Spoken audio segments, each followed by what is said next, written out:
তুই কি মাতাল, তোর মার ঘরে জন্ম নিয়া বাপের ঘরে ঘুমাইয়া 3 বেলা ভাত খাইয়া তুই জানোয়ার সেজদা করস না, একটা ওয়াক্ত নামাজ পড়স না, তুই মানুষের বাচ্চা হইলি কেমনে বেটা?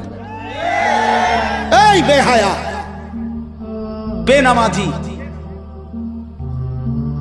আজকের সারাদিনে যারা 1 ওয়াক্ত নামাজ পড়ো নাই, বের হবে এটা তুই বেটা।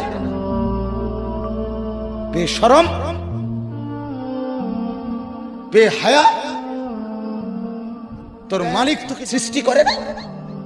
তোর আল্লাহর দেওয়া আসমান তুই ভোগ করো না? কার জমিনে তুই চলো বেটা? এই জন্য লজ্জা থাকলে, আমার কথা শেষ, শরম যদি থাকে, মায়ের দুধ যদি খেয়ে থাকো, আমি বললাম বেনামাজি ছেলেরা আজকের রাতে এশার নামাজ পড়ো। এখন প্রয়োজনে যদি শরীর না পাক থাকে, পেশাব করে পানি নিয়ে আনিয়ে থাকে।